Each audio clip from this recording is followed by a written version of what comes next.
sentencias y condenas. Quiero renunciar expresamente a toda pretensión de originalidad para cerrar esta requisitoria. La justicia que tenemos y la que nos falta. Señores jueces, nunca más.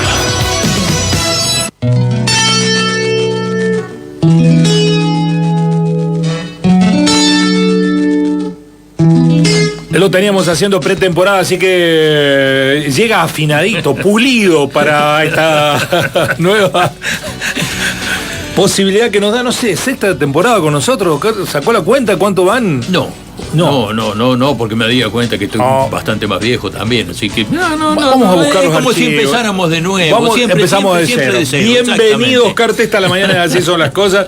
Sé que lo han tenido de fuente de consulta los colegas durante el comienzo de año, pero bueno, ahora ya incorporo presente. ¿Cómo andan sus cosas? ¿Todo bien? Todo bien, por suerte, sí. ¿Con el puño lleno de verdades?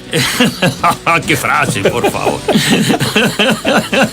Bueno, no hay ningún problema.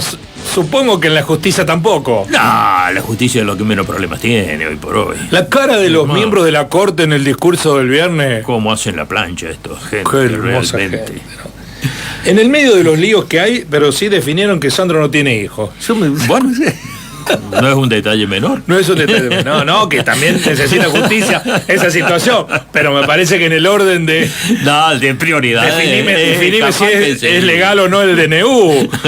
Definímelo, por favor. No, eso va a esperar y va a esperar un rato largo. Primero van a seguir haciendo la plancha hasta que la política defina por dónde pasa la historia y de acuerdo a lo que de ahí resulte tomarán algún tipo de decisión.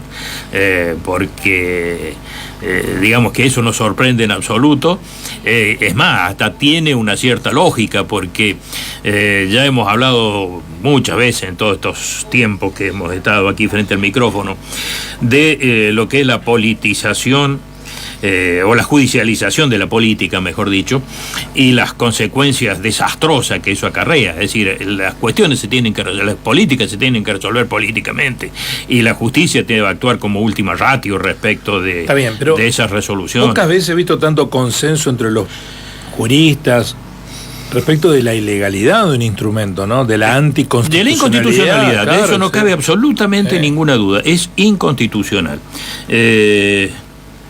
Pero todavía está, bueno, digamos, acá tenemos un problema. El decreto de necesidad de urgencia está vigente.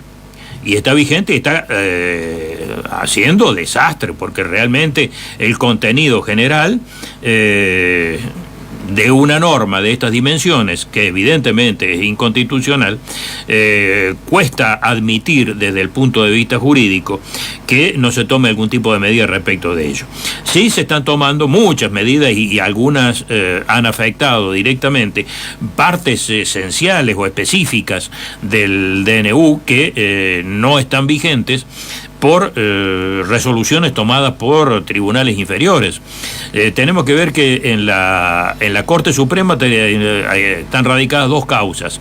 Una de ellas es la del gobernador de Quintela, de La Rioja, que lo hizo ya no bien aparecido del DNU, y la segunda la hizo llegar el propio gobierno, que es la declaración de inconstitucionalidad del capítulo de reforma laboral, que el propio Estado ha recurrido a las resoluciones inferiores y ya está radicado en la Corte Suprema.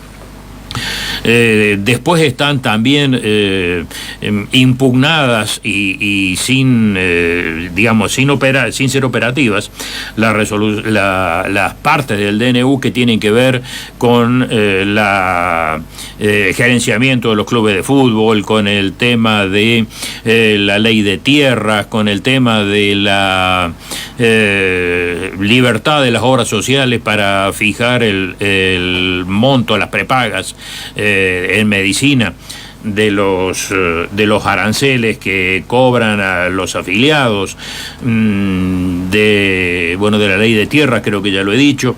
Digamos que son unos cuantos capítulos que están en el ámbito judicial en las etapas inferiores, pero que al estar dictadas las resoluciones y muchas de ellas al no estar firme, todavía siguen causando efectos, y ni hablar de todas aquellas otras que no se han judicializado todavía.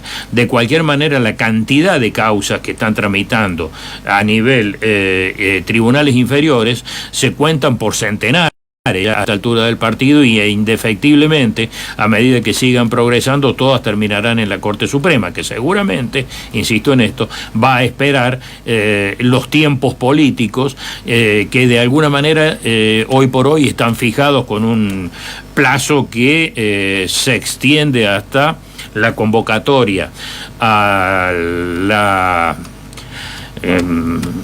maxi reunión convocada por el gobierno para el 25 de mayo en Córdoba, y lo que va a ocurrir previamente con las exigencias del propio gobierno para llegar a ese momento. Digamos que las discusiones políticas hoy por hoy están abiertas de manera tal que la intervención de la Corte Suprema, por más que pueda llegar a ser considerada una alternativa válida, recién se podrá exigir su resolución en cuanto estas cuestiones políticas sean zanjadas. Habrá que ver cómo sigue, cómo termina. Ese tiempismo de la Corte se da de bruces con la necesidad de la urgencia del ciudadano de a pie, madres que están reclamando medicamentos que dejó de entregar el Estado, testimonio de mamás de chicos con lupus que se están muriendo porque el Estado no le entrega los medicamentos. Las instancias judiciales empiezan a tener avalancha de presentaciones por esta situación. Cantidades. Esperar que la política resuelva situaciones de vida o muerte, me parece que también es un tiempismo que la hace cómplice a la Corte Suprema. Sí, lo que pasa es que también se sigue girando todo a través de ciertos conceptos que se han acuñado a lo largo del tiempo, pero que la situación actual es tan diferente de todo lo que hemos estado viviendo hasta el presente que ameritarían una exigencia de resolución en este tipo de cuestiones. Hay un avasallamiento absoluto de la totalidad de las estructuras que se han ido construyendo a lo largo de décadas. Directamente hay una forma, digamos, de dinamitar absolutamente todos los consensos logrados a lo largo de un siglo dentro de lo que es la convivencia democrática y política del país, y que hoy por hoy han hecho que detrás del bendito equilibrio fiscal importe absolutamente nada la situación de la gente que tiene que pagar las consecuencias de este tipo de medidas, porque detrás de ese equilibrio fiscal está el hambre y está la muerte por falta de medicamentos y de atención médica de la gente, y eso evidentemente está poniendo de manifiesto o evidenciando una insensibilidad absoluta de quienes tienen que tomar las decisiones, que aunque no lo digan expresamente ni se manifieste a través de los medios, se podría resumir: el que puede comer que coma, el que puede pagarse los remedios que se los pague, y si no, que se mueran de hambre o de enfermedad. Mientras tanto, esto es imprescindible para ese famoso futuro en el cual, según quienes están llevando adelante el gobierno nacional, vendrán tiempos mejores. Tiempos mejores que para muchos ya llegaron y están en tiempo presente, que son los que están fijando los precios, en donde estamos pagando precios europeos con salarios africanos, y mientras tanto nada de eso se ve que opere algún cambio de algún tipo. No solamente que hoy por hoy ya casi nadie habla de una actualización salarial, sino que directamente el problema más terrible es leer diariamente, cotidianamente, la cantidad de gente que está quedando en la calle y que directamente no tiene ni herramientas ni alternativas para reinsertarse laboralmente otra vez. Digamos que el panorama es francamente espantoso, y yo creo que a esta altura del partido, insisto en esto, aunque la Corte, precisamente teniendo en cuenta la extraordinaria diferencia con situaciones similares en los cuales ese tiempismo de alguna manera ha estado justificado, hoy por hoy debería actuar, aún aún a costa de ser tildada de que estaría asumiendo funciones de gobierno, que eso es siempre lo que la Corte históricamente no ha querido involucrarse, pero los resultados de esta situación pueden llegar a ser francamente desastrosos en términos humanitarios para lo que es el futuro del país. Qué difícil es en este escenario, porque además se trata de encontrar orden de prioridades en el medio de un caos, ¿no? Porque hay tantos frentes abiertos con todo. Así es. Digamos, es como esa máquina que tira estiércol para todos lados, que no hay forma de No, usted se pone a atajar uno y se le escapan miles. Esa es la realidad. Esa es la consecuencia del DNU, y esa hubiese sido la consecuencia también de la ley ómnibus, que de alguna manera es lo que se intenta reflotar en este momento. Porque si el DNU es ratificado, que es uno de los elementos que está exigiendo el gobierno para poder negociar las cajas provinciales, evidentemente que estamos en una situación bastante complicada, porque si todo esto llega encima a consolidarse legislativamente, prácticamente le dejamos la posibilidad de que gobiernen con un Congreso de hecho derogado. Eso implicaría prácticamente una reforma constitucional encubierta que le habilitaría la posibilidad de decidir absolutamente lo que quiera. Sí.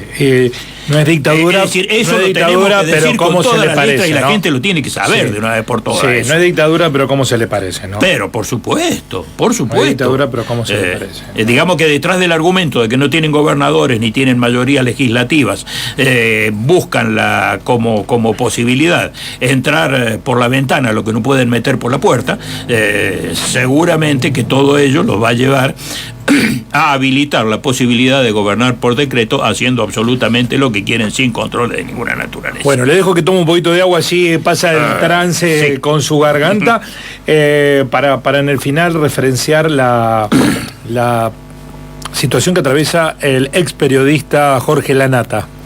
Sí, hay una resolución que se conoció el día viernes, en el cual no solamente digamos que está involucrado el periodista Jorge Lanata, sino que también tiene interesantes consideraciones respecto de la relación entre el periodismo, la presentación de datos, de informaciones, de opiniones, y el derecho a la intimidad de las personas.